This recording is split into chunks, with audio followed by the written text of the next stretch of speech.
because I had no power. So the garage door opener doesn't work, just when I say open sesame. So welcome to our Story Slam, presented by Freetown Village and Storytelling Arts of Indiana, and sponsored by Maestro Organizing and our media partner, WFYI. Tonight's theme, bucket list. Bucket list. Do I even own a bucket? Yeah, mop bucket. I got one of those. Yeah. I was just telling my friends that I never had a bucket list. If I thought to go do something, I just went and did it. You know what I'm saying? Come on in, friends. Find a seat. Sit anywhere. I'll let you know a little bit. The theme is broad, so it may be interpreted any way you want to interpret it. But the basic rules of the slam are as follows. It has to be a true story. But like I say, if I don't see your nose growing in the middle of the story, how will I know? At any rate, it should be told in the first person, no longer than 5 minutes. Sure, you can tell longer than 5 minutes, but I'm telling you how judges, they gonna count you off if you keep going over, and you might have won if you could have been more succinct. You hear what I'm saying? It should be based on the theme of bucket list. If you got notes on your phone, don't make me have to come over there with my hammer and smash it, because you will not be able to use any notes or your phone, okay? I'd like to thank our judges for showing. I'd like to thank Samantha for taking care of all things related to the slam. Shannon, thank you so much for making us look cute while we're streaming and for our photographs. And I'd like for you to see that, is it Stanley? Where's Stanley? He's raising his hand, waving in the air like he just started. Now, he's not going to just do that for nothing. When you get to 4 minutes and he starts raising his hand, he's the official timekeeper. And when you see his hand go up, you got a minute to go. And you can talk 2 minutes if you want to, but we're going to take some time and some points off, okay? I won't tell you who the judges are until it's time for them to leave. All right? Well, I have my lime green basket right over here. And if you decide somewhere in the course of the evening that you have a story you want to tell, no problem. Samantha will bring you a whole a light lime sheet of paper, and have you sign your name on it. And she will bring it up to me, and I will pick it out of this lime green basket. One day I'm gonna wear a dress the same color. And when I pull it out, watch my mic going in and out. In and out. It's the bird I heard. At any rate, I want you to remember that our next topic for July, my birthday month, is picnic. I love a good picnic. And then we will be hosting that at Cholita Tacos on Broadway Avenue, 1001 Broadway Avenue. But right now, I've reached the point where I have this lime green paper. Oh, I know this story is going to be wonderful. Because our first teller is Liza Hyatt.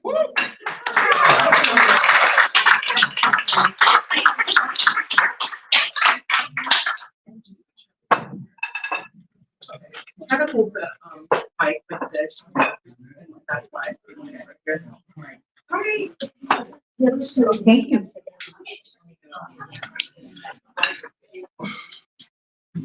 I was the slowest runner in my school. And so, of course, I got a crush on the fastest runner, David. It was spring, time for the dreaded president's physical fitness run 4 laps around the gym. I prayed the night before, please don't let me be last. Please don't let me be last. So we ran. Of course, David finished first. He sat and watched as I staggered around 4th lap. I wasn't last, There were 3 girls David had given me nicknames to. I was Richard. I took that as a compliment. It means he knew the first letters of my name. He took an RD at the end of Liza. Behind me was Vulture, the tall, geeky, lumbery girl with the giant nose.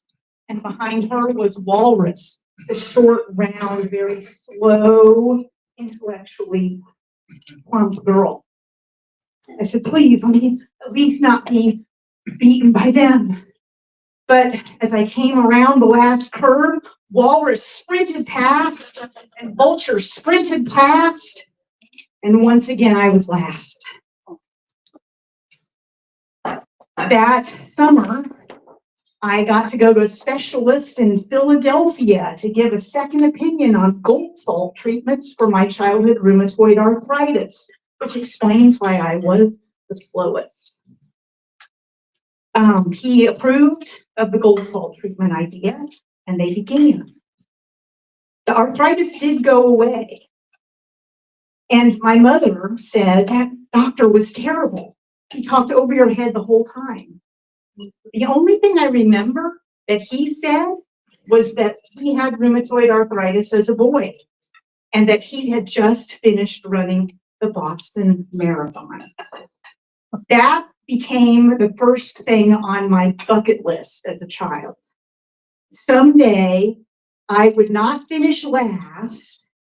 Maybe I would even finish, I don't know, 4th or 3rd, but that I could complete something as heroic as a marathon. I never was much of a runner, however, so that seemed like just a foolish bucket list. Until in my 40s, staying true to my type, I started dating a world champion athlete competing in an obscure sport called foot bike racing. Picture a child's razor scooter with a large front wheel and a small back wheel. It's very popular in Europe. Hasn't taken off here in the United States. But he had gone to Europe and he was the world champion over 45 foot bike racer. I got a foot bike and I learned how to ride it. So when he said, let's go to the Utah Marathon, I was on board for it. The good thing about the Utah Marathon is it's mostly downhill.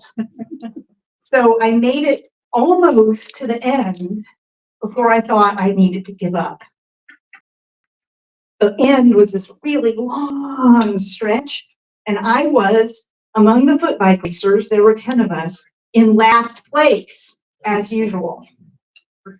My boyfriend had finished and circled back around and was cheering me on as I'm dragging through the last desert, hot, terrible stretch.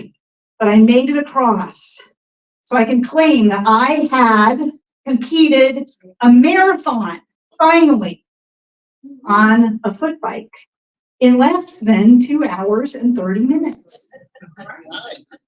So the end of this story is I was last, but there were only 3 women. So I was 3rd. I stand on the podium, take that, David. And as far as I know, no other woman over the age of 45 has ever competed in a foot bike marathon race. So you are seeing the national record holder for that sport in that distance among women. So David may have peaked in 5th grade. I peaked in my 40s.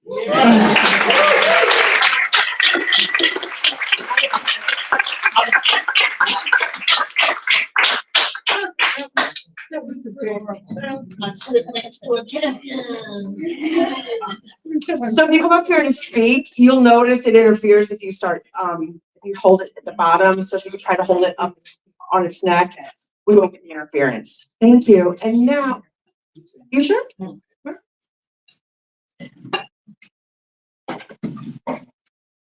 We'll call it therapy. Liza, I never would have known it. I never would have known it. I've been inspired. That was wonderful. Of course, what can I do before my next birthday to kick off a bucket list? I'm gonna tell you, I really don't have much I want to do. Maybe sit in Friedman's Bakery and eat every kind of cake that they have on their menu. Now, I know Freetown's Bakery because somehow, you get some information from Facebook that's really good. Mostly it's about restaurants in cities that you're going to travel to. So whenever I know I'm going to some place like Las Vegas, where I have a nephew and some friends and cousins, then I found out, I wrote it in my phone, wedding cake by the slice, Freed's Bakery, Las Vegas, Nevada. That was on my bucket list. I didn't know I had a bucket list. So every time I go to Vegas, I go to Freedman's. You can buy a slice of wedding cake. Have you ever been to a wedding and they decided their favorite cake was some vegan stuff that you didn't want to eat? Or maybe it was some, I just went for the cake, okay? So every time I go to Vegas, and one time I went, I had won a little money on the slots. Called a cab to take us to Freed's Bakery. It wasn't even in Vegas, it was in Henderson. Rolled the cab, told the driver to wait on us, and we're going inside to get cake. His curiosity was piqued so much that he followed us in and watched as we went crazy. I think our cake bill was more than our taxi bill. And our taxi bill was $80. Okay? We left him a good tip. But I also noticed how he came out of the bakery with a bag in his hand, too. You know what I'm saying? Well, before we move on with our theme, bucket list, you might want to know about our events calendar for the rest of June and July. Kind of quiet, because I got a party the entire month of July, because that's my birthday month. We'll be having story slams. I'll try to hold off the celebration until after the slam is over, or during. We will have another Hear Our Stories sometime in July. Keep us in mind as you watch and see what's posted. But here's something I'm excited to tell you. I just found out about it yesterday. We are getting ready to announce our 2025-26 Signature Series season. And I want you to know that in January of 2026, there will be a performance, a celebration of the Indy Story Slam. They will select 9 slam winners to do 10-minute versions of a theme they won with. So all those people who went over 5 minutes, you can pad it up now. This will happen at the Eugene and Maryland Glick Indiana History Center on Sunday, January 11th at 4 p.m. So put that date on your calendar. And there are a lot of winners sitting in this room. Now, where's my lime green basket? Here it is.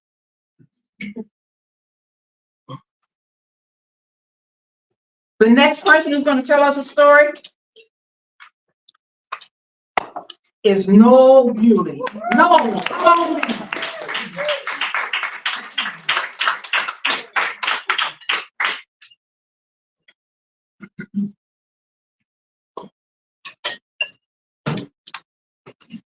Okay, in 1957, I was younger. In 1957, I fell in love with fishing because I got a fishing rod and reel. In 1957, every time we passed a pond between here and Bowling Green, Kentucky, I cried if the wind stopped because I had to fish. Luckily, my parents were all right with that. They didn't stop until we got to my grandfather's house. And the story about him was that he looked at my grandmother and said, "Maud, put the grease on. I'm going fishing. We're having fish for supper." And he did it. He had fish for supper. Well, I had fished at these ponds and never caught anything bigger than little bluegill about this long. That was not for supper. And I decided, and they let me walk to Willie Jones Pond, which was down the gully, across the creek, up a cow path, to the barbed wire fence, under the barbed wire fence, down the dirt road to Willie Jones' farm. He had threatened me about leaving the gate open. So I didn't bother with the gate. I shoved my rod under it and climbed over.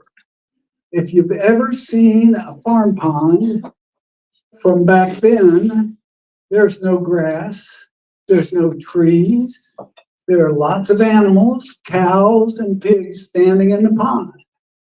And there are hoof prints all around it in the red dirt filled with water. And I had solved the bass fishing solution. My uncle had given me a little thing called a marabou jig. They're about this big and feathers, and they have a little lead head on them. And I tied it on the end, and I put my red and white bobber about 2 feet up, and I would cast. I would start out on this side, and I would hit every angle. And then I would move to the left around the pond. And I kept doing that over and over and over again. And I hooked a couple of little bass. And instead of bringing a stringer, I brought a bucket. And I filled the bucket with water, hoping I would take fish back. And as I got halfway around the pond, I hooked a bass that jumped completely out of the water and was probably that long. And I took him off and I put him in the bucket. And I put the bucket down and I kept my workout all the way around the pond. I just kept walking, moving left, moving left. And I always used the sun on the water as a target because I thought if I hit the sun, I was going to catch fish anyway, just because it was a good cast. Well, I'm halfway around the pond and the bucket is on the other side of the pond. And also a sow is jauntily moving toward the bucket. And I see it get close and I scream, "No!" But it's too late. I run with my rod around the pond and I chase that pig with flopping ears and my bass. Tail out one side of the mouth, head out the other side of the mouth, bouncing up and down. And I scream and I whip that sow with my rod to no avail. Didn't work. He just chomped it in half. And I went to my grandparents' house with an empty bucket. And they had called my grandfather and said, he can come back as long as he learns to not chase our pigs. And so that started my fishing bucket list. And I have continued for almost 70 years. And I'm still after that big bass in Willie Jones Pond. Thank you.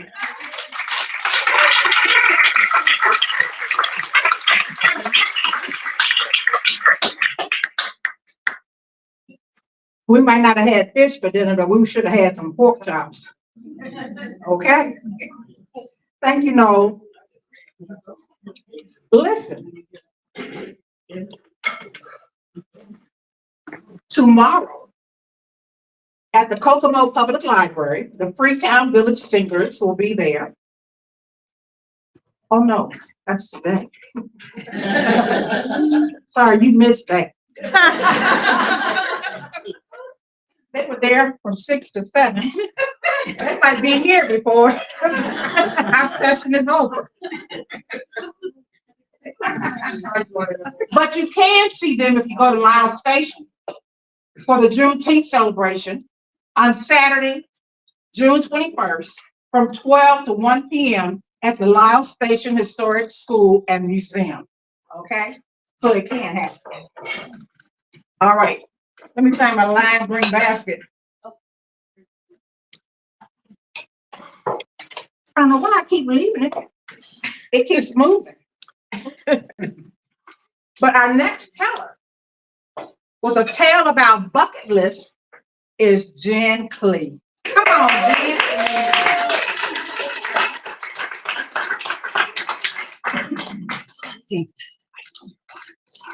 When my son Colby was about 5, he was at a playground and a friend invited him to go down the twisty slide. And he responded, "No thanks, I'm more of a safe guy." And I could not have been more proud, because eschewing all the parenting advice about the benefits of risky play, I have tried my darndest to raise 2 safe sons. I'm more of a safe gal myself, truth be told. So I don't have a traditional bucket list. In fact, I stay as far away from the bucket as possible for fear of kicking it.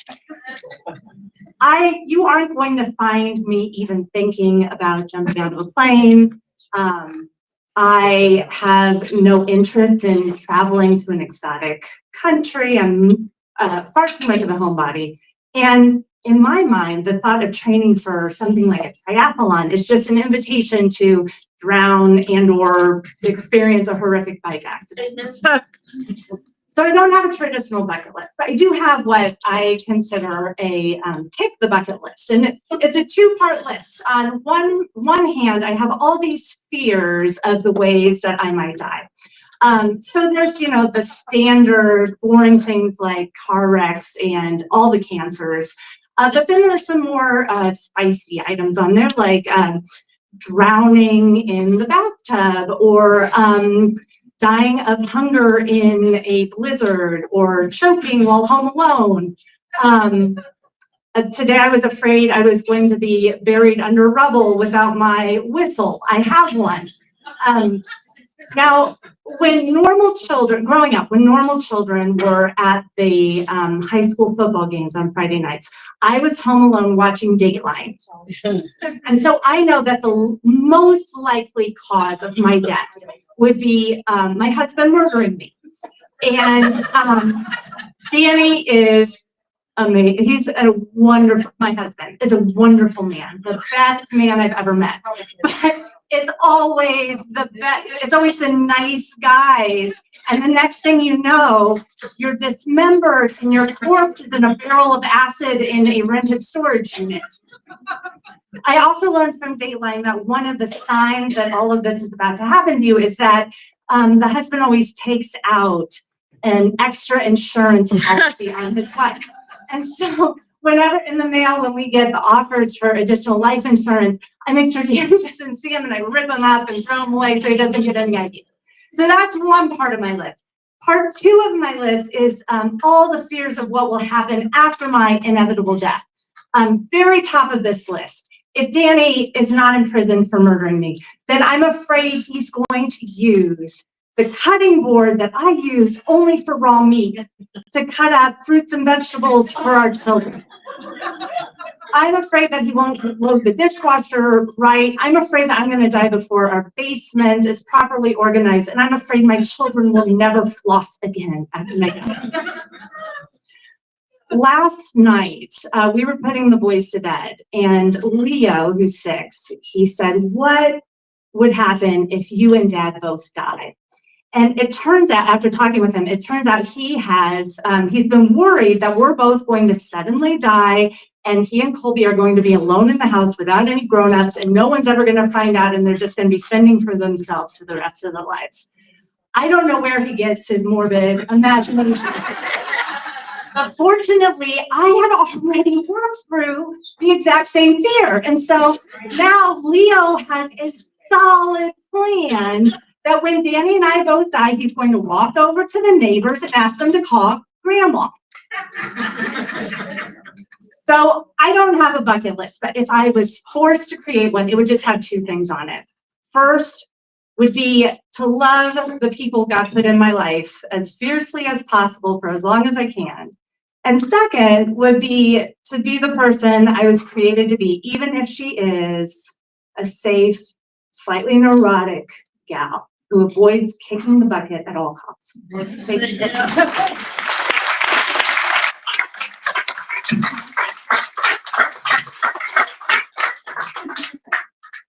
Ooh, more.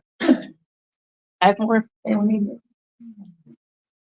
Now listen, you might not think you have a story, but when you hear someone else's story, it will remind you of a story that you have to tell. Let Samantha know. You too can be in the lime green passing. Okay? That was hilarious. I, on the other hand, am the person who is not prepared for anything. And then I keep thinking, well, oh my goodness, you know, I'm going on this trip, I'm getting on this plane, what if I don't make it? Oh, they'll be fighting over my stuff. Oh, hell, they can't even get in my house, you know, because I have the only set of keys. But I'm gonna go home and I'm gonna work on that, okay? But our next teller is Jessica Keck. I think, where is she? Hi there. Come on up. Hi.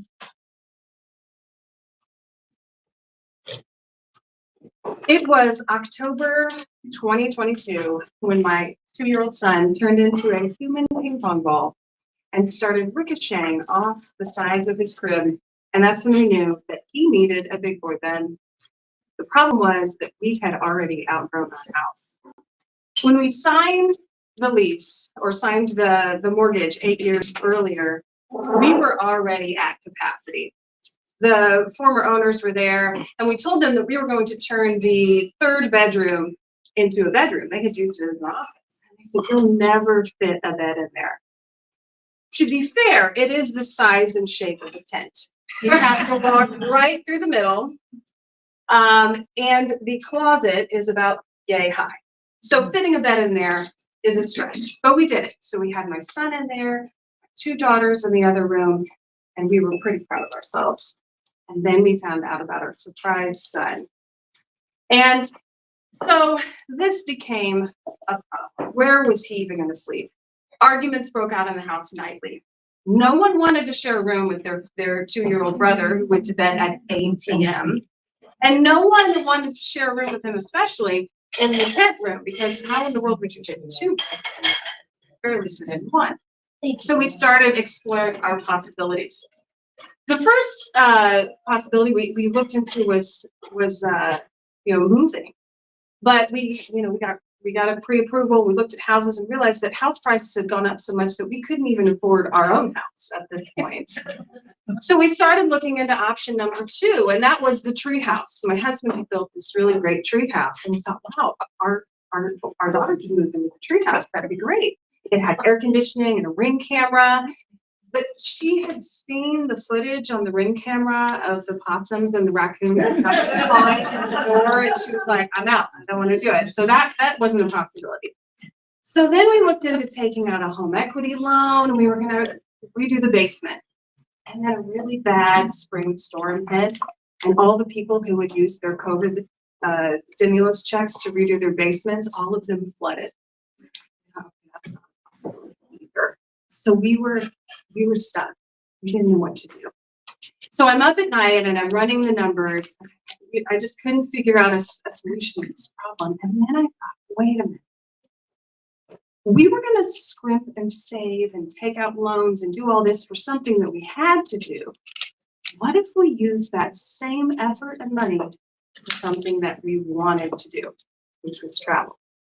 So I got this crazy idea. I had read this book 2 years prior about this lady who had taken her family, and they had pulled them out of school, homeschooled, and traveled the world for a year. And I thought, you know what? I bet that costs about as much as a basement remodel. I'm gonna look into this. So I started running the numbers, and sure enough, I was like, this could work. This could work. So in March of 2023, we sat our kids down. We hadn't told them about this at all yet. And we said, listen, I want you to do some research. We can't do everything, but everything's on the table at this point. You do some research, find out what you want to do. It was so much fun. There was so much to research. Should we be in Germany for Christmas? Should we be in Australia or New Zealand for the summer? It was endless. The possibilities were endless. It was exhilarating. My daughter went in the basement. She found this cork board, and she drew this like Rorschach map of the world on it. And we got some pins and some string, and we started mapping out, where are we going to go? What could we do? I started booking a few things here and there, but it still seemed just like a pipe dream. Like, what are the odds that this could actually happen? And everything was going okay. And then my plan kind of fell apart. I'm a teacher, and I thought, well, maybe they'll let me take a sabbatical year. But sure enough, they said they didn't want to open that can of worms for everybody. So I would either have to quit or stay. I couldn't just take the sabbatical year. And all of a sudden, things got really scary. I thought, oh my goodness. Suddenly all the things that could happen just started filling my mind. I started like staying up at night poring over malaria maps and reading the fine print on travel insurance, which I would suggest to no one, especially the part about expatriating your remains. I was terrified. It was like I was on this tightrope, and all of a sudden I looked down. But I decided that I would regret not doing this more than I would doing this. And so at 2 o'clock in the morning on a Wednesday morning, I sent an email and said, okay, I quit. And because of that email and that decision, my teenage son got to surf in Bali and swim with the sharks. My teenage daughter, who's obsessed with kickboxing, she got to train in Thailand for 2 months, the homeland of the sport. My other daughter, who is obsessed with cooking, she got to take classes in Morocco and Greece and Thailand and Indonesia. And my youngest son, I think it's safe to say he is the only kid in his preschool class who potty trained in Thailand. And not only did he transition to a big boy bed, he transitioned to 42 big boy beds over the course of our trip. And after 42 Airbnbs and hotels and rentals, we came back home, and our home and our world had never seemed so big. Thank you.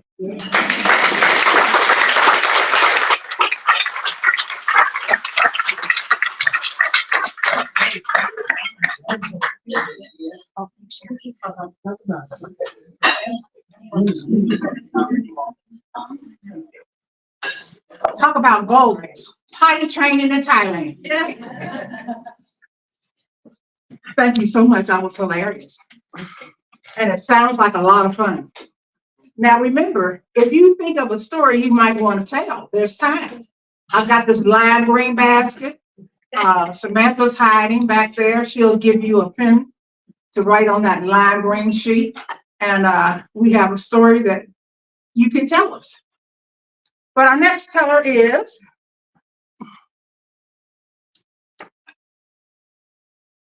Sydney Blake. You feel me? Yes. Come on, Sydney.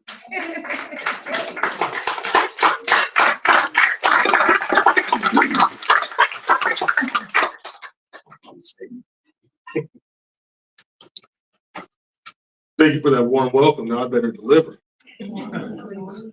When I was 13 or 14 years old, doesn't really matter specifically when. What does matter is that it was over 30 years ago. There was a commercial that I saw, and it was directed by Spike Lee. It was for Levi 501 jeans. Back then they had a campaign that said, what will you do with your Levi 501 jeans? Your button fly jeans. And in this specific commercial, Spike had traveled to Pamplona, Spain to compete in the running of the bulls. And I knew at that point in time, I want to do that. I didn't know what a bucket list was, but that became the first item on my bucket list. Now, if you're not familiar with the running of the bulls, in Pamplona, Spain, it's a part of the feast of San Fermin, who was a Catholic saint. He was martyred somewhere in the ballpark of the year 200. He was beheaded. And so in Spain, during the feast day, during the festival, they wear these red handkerchiefs around their neck, which are supposed to symbolize his martyrdom. All these centuries later, I'm sure nobody knows or cares, but it's what they do. It's tradition. It's a 9-day festival, and they run the bulls every morning at 8 a.m. They have 12 bulls that are released, 6 steers and 6 fighting bulls. And all of these runners who are dressed in all white with their white handkerchiefs and their red handkerchiefs and their red sashes, they run at the sound of a horn. And about 5-10 seconds after they start, another horn sounds, and here come these 12 bulls. And it's about a quarter-mile sprint from the start to the bullfighting arena. Your mission as the runner is to run as fast as you can and not get gored, trampled, impaled, or otherwise have something terrible happen to you. They say that if you've completed a good run, you can feel the bull's breath on your legs. These bulls, of course, have only one mission, which is to go as fast as they can to the arena, where ultimately they will face a matador and they will be put down at the end of the fight. There are a lot of people that say it is inhumane to the animals. I'm not going to disagree with that. I still want to do it. I want to be on those streets where centuries of individuals have run. I want to feel the dirt that has so many centuries of tradition. I want to feel the breath of that bull on the back of my legs. But there's a lot that's different now than when I was 13 or 14 years old. When I was that age, I was still scared to talk to girls. Now I have a beautiful wife and 7 wonderful children, otherwise known as responsibilities. If something happens to me, there could be complications, problems. Back then, I played baseball religiously. I was a leadoff batter. And if you know anything about baseball and the leadoff batter, you're probably got to be fast because you got to get on base quickly and you're going to steal quite a bit. I'm not fast anymore. My joints are held together by tiddlywinks and silly putty. But it doesn't matter. That is still the first thing that was on my bucket list. And it's still something that I have promised myself I am going to cross off. I am going to be there and I am going to participate. Because at the end of the day, in this one life that we have, in the short time that we get to be a part of this universe, it will be much better to have participated in the thing than to be standing in a room of people reminiscing about the commercial you saw that introduced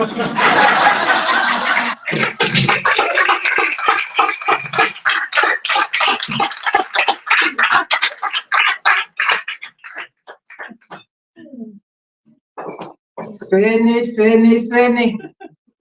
I can hear your wife saying, over my dead body. But that's a great item to have on your bucket list. Thank you.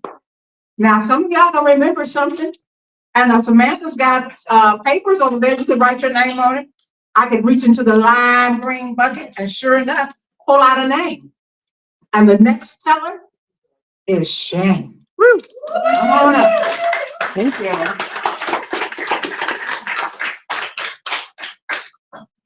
I went to college for journalism and my first job was a TV news reporter and I was in Evansville.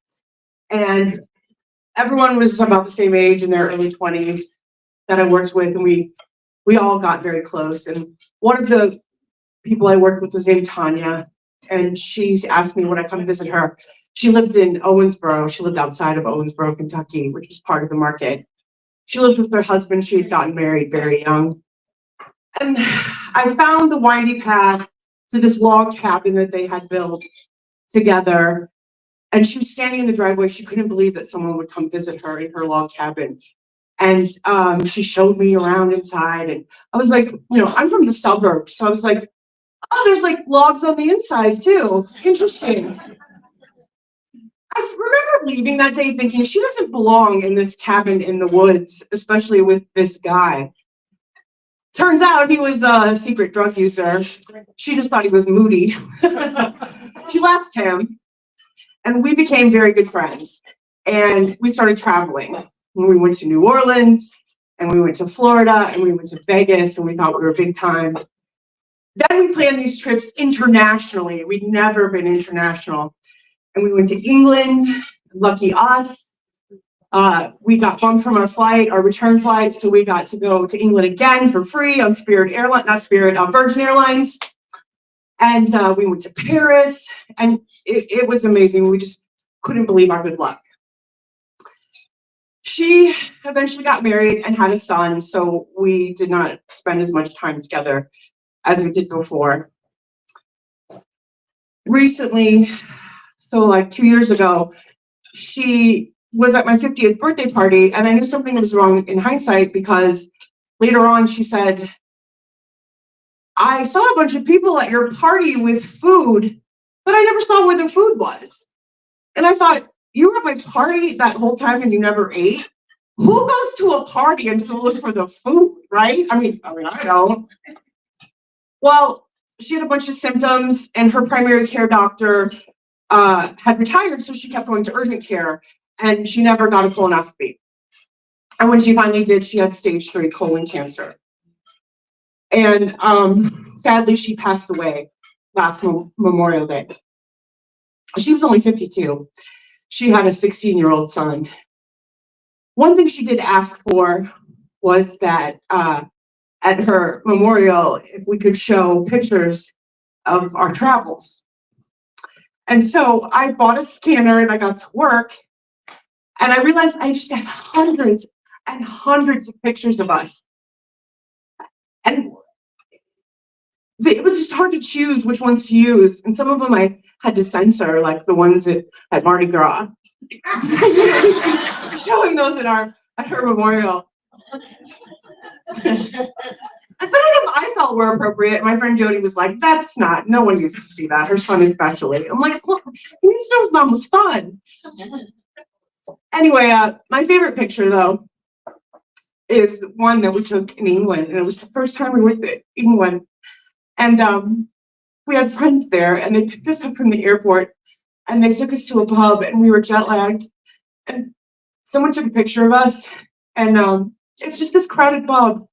And it's just us sitting in the corner, just hugging, looking at each other, being like, oh my God, we're international now. And so she didn't get to do a lot, all the things she wanted to do on her bucket list, but she wanted to know that she did make the most of her life, that she wanted people to see all the places that she had been. So her life was short, but she made the most of it. Thank you.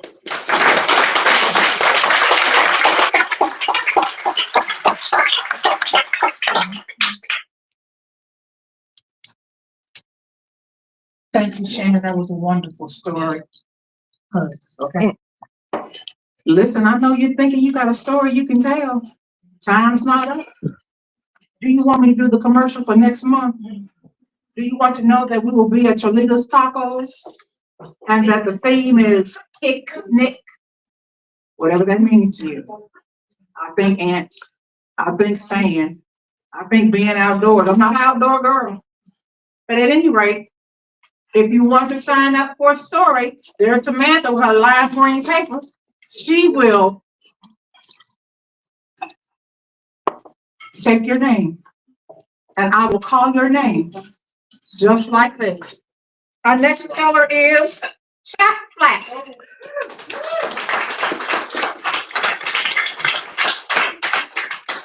I am hesitant to admit, for all the grand bucket list ambitions I could have, I would be happy to one day not have a bike tire tube on top of my refrigerator. And I've heard Maestro Organizing explain how simple this is. I just picture my kitchen the way it could be without a tire tube on top of the fridge, and then I take that thing and I get it where it really belongs. But that would mean getting it to Amelia.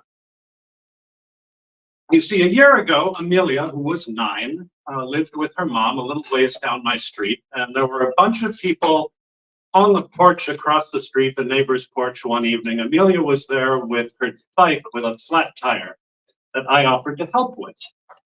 And help is the word, and don't you forget it, because Amelia was adamant that every part of that job she could do, she meant to do herself. And if that's not already cool enough, you should have seen the way she held me to it the whole time. It's like, chap, I'd rather do this part myself. Please slow down. You don't have to, chap. I see how you're doing that now. Please let me do it myself. 100% determined, sticking up for herself, keeping me in line, all in a way that was measured and self-possessed and using her words and totally polite. Like something the world is full of grown-ups who can't get the hang of. And I was watching this 9-year-old girl show how it's done. And for all the times I've heard, you see somebody do something awesome, the best time to say it is right then on the spot. And you'd think I'd be better at that. Typical me is a block down the street on my way home. Whoa, that was awesome. I should have said something. But all was not lost because the tube in that tire was done for. So the next day at the bike shop, I bought one. I put it in my car there on the armrest. It'd be right there. The next time I went by and they were out, I could say, here, this is for you. And hey, let me tell you something awesome I noticed. With any luck, her mom would be with her too. They both hear it. I scarcely knew her mom. I'd not paid a lot of attention to how this neighbor kid got raised, but somebody was doing something right. And before I saw them again, they moved away and I never heard where. And after a while, I started to picture my car the way it should be without a tire tube on the armrest, and I took that inside. Right on top of the fridge.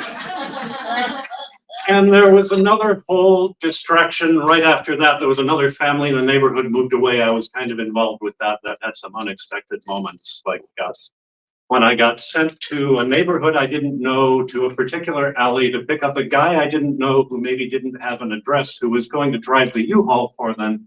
And after all of that, I tried to find him again with a receipt so he would know he wasn't stuck with the bill. And I found my way back to the right neighborhood, the right alley, and then what?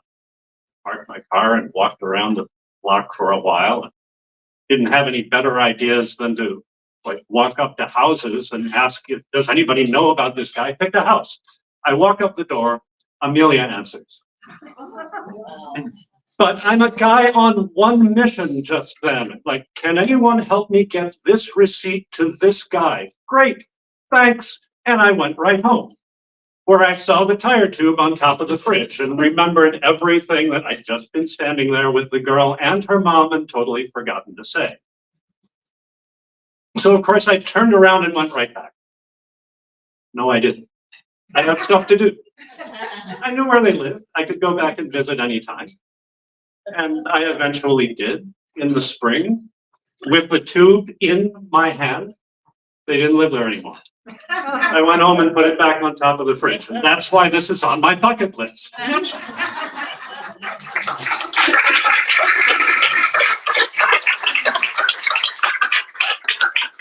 So cute. I would not be like her. I would let you do all the work.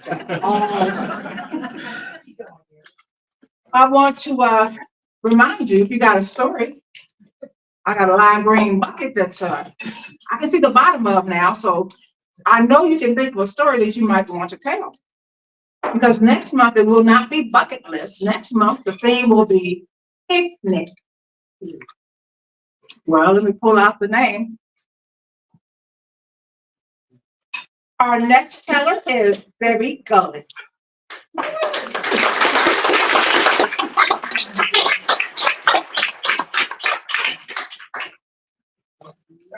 So, remind me how to hold this. Just try to hold it closer to the head. To the bottom. Yeah. Okay. No, closer to the top, please. Oh. Okay. Yeah, if you could touch the bottom where it's connected, that's where it's gonna mess up. Oh, sorry. Yeah. All right. Hello. Ever since I've been in Indiana, everything that has been on a bucket list for me has had to do with water. Because when I first came to Indiana, I thought, oh, there's no water here. I'm from the East Coast where there was lots of water. I lived right next to the Hudson River, which, just so you know, is a lot bigger than your river. It's called a river here, but it's a creek in my mind. So I really felt like I'm gonna die until I slowly started to find water that I could go to and swim in. That's my happy place. And after a couple of years, I found some other people that loved water as much as I did, thankfully, and I started to notice there were places I could go swimming. So last year, a couple of girlfriends and I decided we were gonna go up to, oh, and then I discovered Lake Michigan. So then I thought, okay, fine, I can survive. I can survive Indianapolis because there's Lake Michigan. As long as I can go there a few times a year, I'll be okay. So we made a game plan and we decided we were gonna go away for a week. And we were gonna just go somewhere near Lake Michigan and swim for a week. So I was very excited. My girlfriend did a lot of research and she sent us the description of the Airbnb that she found, which sounded amazing. And here's the description, okay? 15 feet to the water.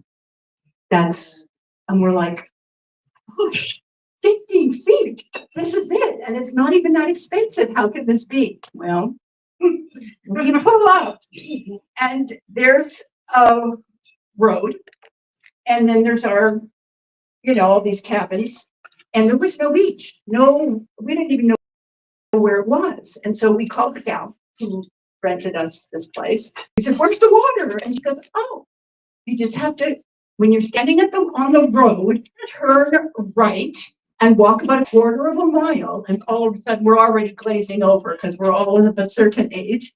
And a quarter of a mile with your beach bag and your, chairs and everything. What? And then you just have to go down some stairs and there's the private beach. Stairs? How many stairs?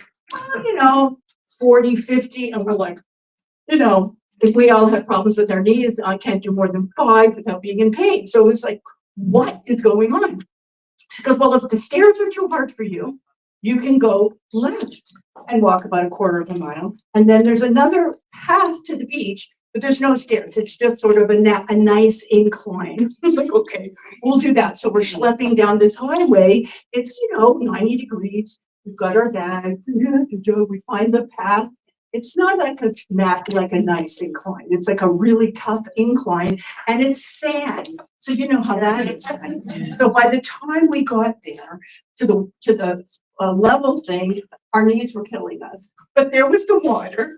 We put our stuff down, and then from the water, we could see where the other place was. And there must have been 100 stairs. You've seen those, right?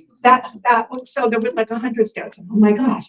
And then we're looking back and we're thinking we have to go back up this incline. Like, we can't do this. This is not going to work for us. We'll have to find another beach and just drive there every day. Okay.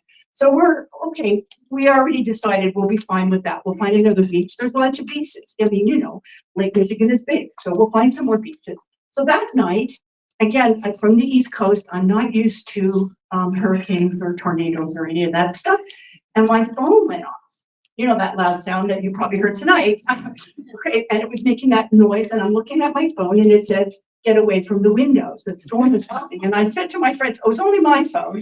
I said, is this serious? Like, should we take this seriously? And they're like, yes. I said, okay, well, there's windows everywhere. So where should we sit? And within 5 minutes, the storm hit, the lights, the electricity went immediately. There was not a match, a candle, a lantern, nothing in this Airbnb. Of course, we had our phone. So we're, and the storm was something like I'd never experienced in my life. And like everybody else, I had to go outside to see it because it was so incredible. It was like a light show. There was just like constant lightning. It was amazing. It was totally overwhelming and exciting. And then I realized, okay, well, I better go inside. Dangerous. And we tried to go to sleep. And of course, there was no AC because the electricity had gone out and it was 90 degrees and it was horrible. We wake up in the morning, we go outside and it was like a disaster area. Unbelievable. There were trees down everywhere. Everywhere we turned, there were trees down. There was only one road that was passable, and everybody who lived there was out on the road trying to, see what the damage was. One of the guys who had a cabin next to us had been driving for an hour that morning trying to find a restaurant that was open just to get a cup of coffee. So we survey this thing, and then we find out that the town that we were in got hit the worst of the entire area of this tornado. We're like, okay, this is like so much fun.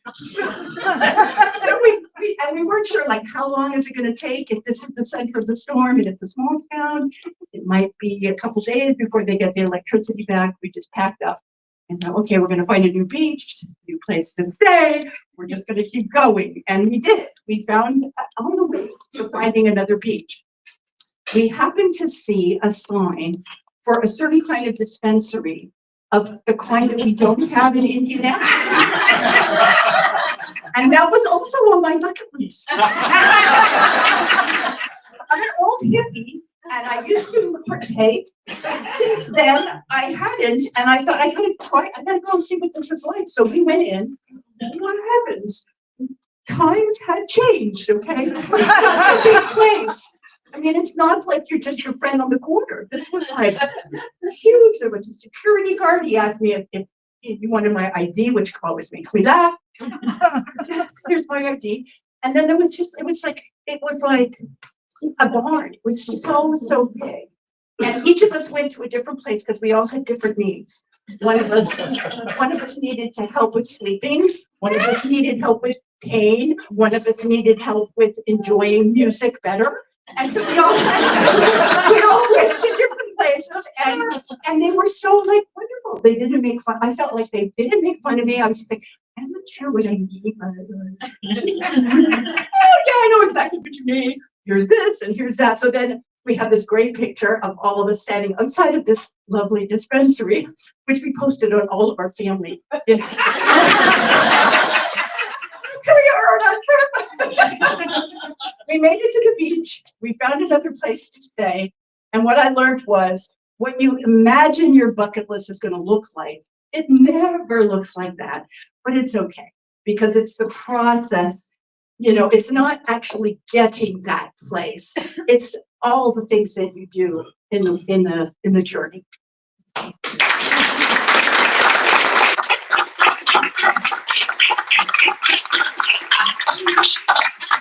I love it. I just love it. That's how old people always travel in pairs. You know what I'm saying? I used to think that old people couldn't drive, but I'm gonna tell you, it's all the legal medications they're on that's keeping them from driving correctly. I'm here to tell you. But thank you so much. That was hilarious. Now look, I'll give you another commercial. Next month, the famous picnic. We're at Cholita Tacos, 1001 Robertville Avenue. And you might be a winner tonight. And tonight, we just told you that we're going to have a celebration of the Indy Story Slam. And 9 of recent slam winners will do 10-minute versions of their theme that they won with. It'll be at the Eugene and Maryland Good Indiana History Center on Sunday, January 11th at 4 p.m. Put that on your calendar. It's going to be a good time. But listen, I know you're sitting there thinking, oh, I got a story. I could tell a story. Well, there's Samantha right over there. She will take your name. She'll bring it to me, and I'll put it in the lime green bucket. Basket, I'm sorry. Bucket list. And I will pull your name out. Well, because our next teller is Samantha Powell.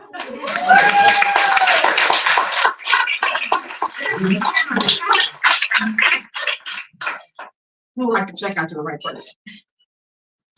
So first I thought it'd be really funny to come up here, sit for a second in awkward silence, and then just start listing my favorite types of buckets. So first, I would be like Home Depot, sand, mop, although mop probably would be first, which kind of slides right into my story. So I think part of the requirements when you're initiated into the Dead Moms Club at 6 years old is that being a mom is at the top of your bucket list.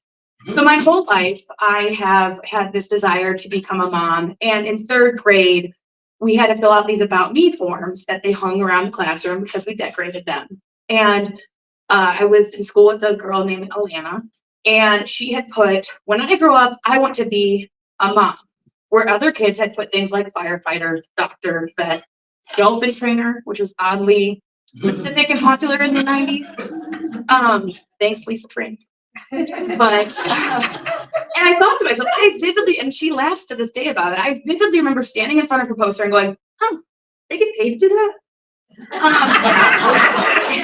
And So as life goes on, I ended up going to college at Purdue University, where I got my bachelor's degree in education and my MRS degree, which made me my husband's wife eventually. And time passes, house, pandemic, all those things. And we decided we're finally ready to have children. And within like 6 or so weeks, for those of you that are familiar with being pregnant, I was invited to a crab boil. Now, 2 things come from this. This is like the tipping point and the roller coaster of pregnancy, where everything just kind of starts to go not how you expected it. And you find yourself saying, I am never, ever doing this ever again. This is it. This is my only time. And also, I'm never going to eat crab again. And so we make it through. I'm one of those people that I just am sick the entire pregnancy. I had kind of a traumatic birth story with my older daughter, but she's here. She's beautiful, and life continues. About a year later, I get my pink back, as they say, like a flamingo mama. They lose their color and then eventually find their way back to being pink. And I'm running again. I'm finding my friends and my hobbies again like I used to, but also become being a mother. And all of a sudden, I find myself far enough away that I don't remember the crab situation or, the months after that. But enough that I'm like, I want my daughter to have a sister or a brother. I want her to have a sibling. And my husband's like, are you sure? And I feel like part of him was like about to pull his phone out and like have these really embarrassing pictures of me like hovered over the toilet. Like, really? You want to go back to this? And just emotional crying. But we, all jokes aside, we, after a loss, we get pregnant again with my second daughter. No crabs this time. But again, I have a rough 9 months. And the trauma itself was not as bad as the first time. The birth itself was not. It was a planned C-section. We roll in at like 10. They're like, all right, 10:08, you're gonna have a baby. And I was like, bada bing, bada boom. All right, we got this. And so part of me was just kind of like, this is it. I've waited my whole life for this moment. I'm holding this second child. She is also, beautiful and healthy, and I could not ask for more. And my mother-in-law texts me and says, okay, we're bringing your older daughter over. She's wearing the big sister outfit we planned for you. We're going to be there a little bit. Your parents are also going to be there. And in my mind, I'm like, this is going to be the most beautiful moment in my entire life. I've waited for this. My daughter comes in. She's so excited. She looks adorable. She runs up, jumps into bed with me, asks to hold her brand new baby sister. And then about 30 seconds later, I try to get a picture with her and the grandparents, and she says, no, thank you. You can take this back now. I'm going to go back to grandma's. We've been eating ice cream. And it's funny because in retrospect, I was like, that would probably be the time that I'd be like, all right, this is weird. But really, I think that was the moment that I thought, no, this is it. I have made it, and this is pretty great.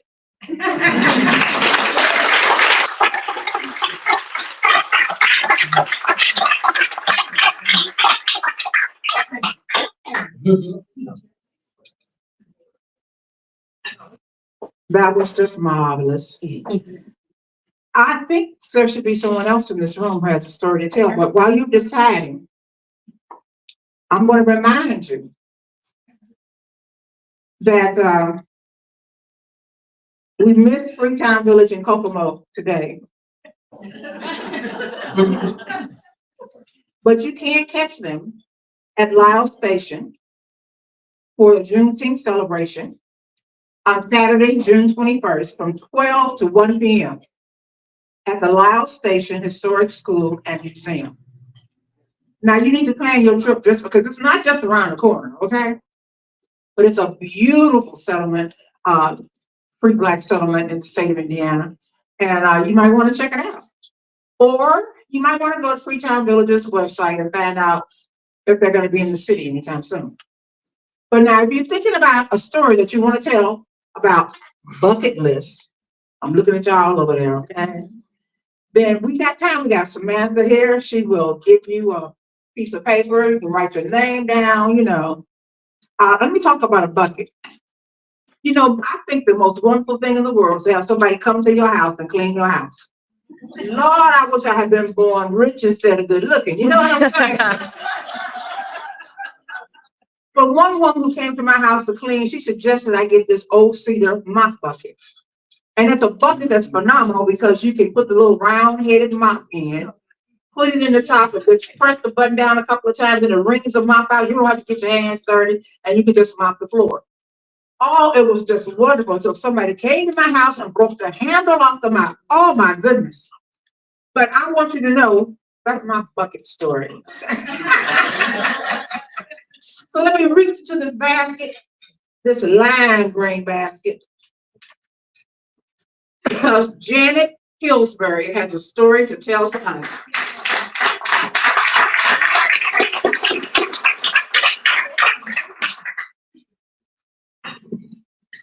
Okay. I'll just be tall. Pay attention. Nope. I apologize for coming in late. My son is in the hospital. And I came from Riley Children's Hospital, and my world is chaos right now. And this is a happy place for me. And I could use a little happy in my world right now. So I had a story to prepare. And I didn't want to miss telling you my story because this is joy in my crazy world. So, yeah, pretty. Have you ever had a book that you loved so much that you wish that you could just fall into the pages of it? I'm here to tell you that it's possible. Years ago on a honeymoon trip to Italy, where we saw 16 cities in 14 days, there was one city that had been on my bucket list for many, many years, the buried city of Pompeii. As an elementary school student, I fell in love with the story of Mount Vesuvius erupting and burying Pompeii in 12 feet of ash in 24 hours, preserving the city perfectly, only to be discovered hundreds of years later by archaeologists, and all the things that they would learn. There was a book called The Buried City of Pompeii that I used as a teacher in my classroom, sharing it with many students in many classrooms, sharing my love of this story. It's a book that tells the story of the House of Menander, a luxurious house the size of a city block. It follows the head servant Eros as he goes through his day to the forum, to the baths, to the fountain in the town square, and as he takes care of this wonderful house. It's a mixture of photographs of the ruins and drawings that the artist had of how they imagined that things might have looked back in the time. I had spent hours looking at those pictures, wishing that I could see these for myself.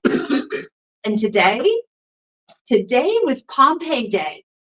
It was a blip on the itinerary of our fellow tour bus people, probably unnoticed to them, except for my enthusiastic daily reminders of how close we were getting to my stop to go see Pompeii that day. And today was the day that I was going to get to see the House of Menander for myself. Now, it's one of the most well-preserved houses in Pompeii, or in Pompeii. And so it's only open 2 days a week, 2 hours at a time. And as luck would have it, our tour bus was arriving on one of those 2 days in time for us to enjoy one of those windows of time. We were the first people off the bus. We grabbed a pizza from the nearby vendor. We ran to the gate on the west side of the city, got our tickets, got inside, laid the map out, and studied, searching for where the House of Menander was. It was tucked away on the south side, off the beaten path. And we found our way, we navigated through the twists and turns, and finally found ourselves standing in front of the House of Menander. There was a young bubblegum chewing girl there, and she looked at us and she simply said, "Tickets, please." We handed her our tickets. No, you have to have special tickets for this house. Where do we get those? At the entrance gate. I launched into my plight of how I had carried the book with me all the way to Italy. How of all the things in Italy, this was the one thing that I wanted to see more than anything else in the world. How I'd shared it with my students, how I loved this story, and I went on and on and on until she finally stepped aside and let us in.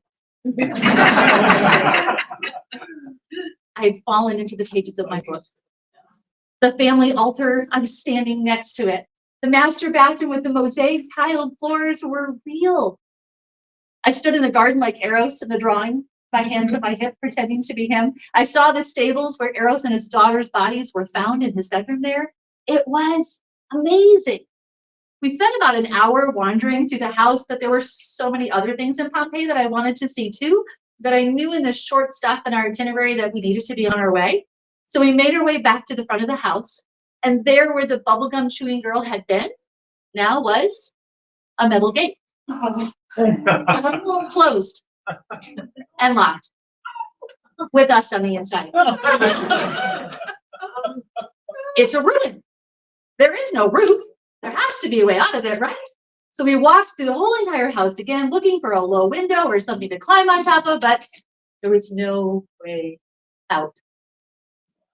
So we went back to the gate and we pressed our faces between the bars and we started to call for help.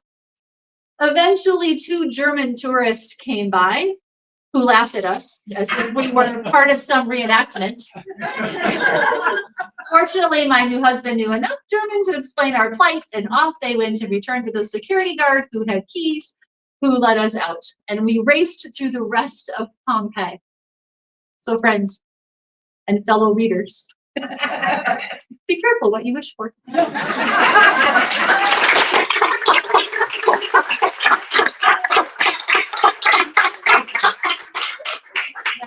I brought the book with me, and I also brought my photo album of pictures of me standing like arrows and the mosaic floors and all of them. Thank you for letting me tell my story. Thank you for sharing that story. I got locked in Crime Hill once. Had to wait for the policeman to come get me out. Isn't that just ghost stories? No, it's one most of the time. I kept thinking, let me out of here. Anyway, that was wonderful. Thank you so much. Is there anybody else who wants to share a story about their bucket list? I looked at my basket, it's empty. That's not good. But now, next month, our topic is picnic. I'm going to be there with you at Cholita Tacos at 1001 Broadway Avenue. And if you leave early enough on Saturday, June 21st, you can meet the Freetown Village Singers at Loud Station for the Juneteenth celebration. At the Loud Station Historic School and Museum. These stories have just been wonderful. It's going to be difficult for us to pick 9 people who were winners of the recent plans, who can do a 10-minute version of their thing, of their story that they won with. And this will be January 11th at 4 p.m. We're letting the judges or the scorekeepers tally up the points. They will let us know who won. We are so glad you came tonight for our theme bucket list. Remember that this is presented by Freetown Village and Storytelling Arts of Indiana and sponsored by Maestro Organizing and WFYI. Hey. I hope to see you next month now. Don't leave. Are we having a drawing tonight? That's why we have those yellow slips we're passing out. You might win tickets to an upcoming event or one of our books that we have published. But at any rate, go on a picnic before you come to the next session so you can have some real firsthand experience, okay? I myself will be indoors. My idea of outdoor living is from inside a glass enclosed, air-conditioned Holiday Inn, okay? I'd like to thank our timekeepers. I'd like to thank our judges. I'd like to thank our scorekeepers. And I'd like for you to give yourselves a round of applause. You were fantastic. We are going to have a drawing before you leave. We're going to put them in the gold slips in our fish bowl. Now, these tickets are worth mega bucks, okay? So you want to win. Do we have everyone's ticket? Is there a yellow slip still out there that we need to turn in? These guys still out there. Oh, yeah. Well, I'll talk slow. So you have time to complete these slips. And I'm thinking, if I had to make a bucket list, you know, I'm a retired educator. And one of the things I am missing as I look, I'm friends with a lot of my former students on Facebook. And I'm so amazed at how much their children look like them.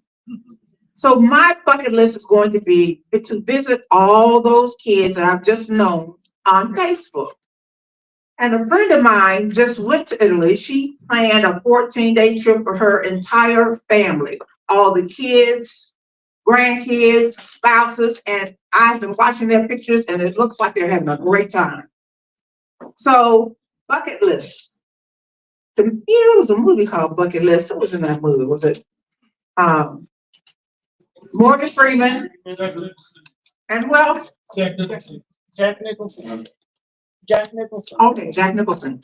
I don't know why I don't remember him. Anyway, I just remember him. Here's Johnny. Anyway, at any rate, I also remember children finding their parents' bucket lists and actually going on trips to complete their parents' bucket list. And one young woman, her dad had meeting Jimmy Carter, and she actually went down to Georgia and went to church and got a chance to have pictures taken and talk to Jimmy Carter and Rosalind Carter before they passed. So, you never know what happens with these bucket lists. So make one if you want to. I myself just need to make up a list of things I need to clean up at my house. Okay, we gotta do our drawing first. I have one of those buckets that broke the mop off handle off. Just. So I'm gonna mess with that bucket. Well, I use masking. I use a duct tape. It works fine. Our winner of our drawing is Jim Jones. Yay! Jim, we'll let you know what you want. But I know what you're interested in, but we pay cash money when you win with us. Or checks. I don't know what that was. Our third place winner is Janet. Congratulations. Our second place winner is Jen Clee. Congratulations. And our first place winner is Sydney. Come on up front. We'll be sure to take your pictures and we'll do it on this wall, I guess. But thank you for coming and come again. Bye.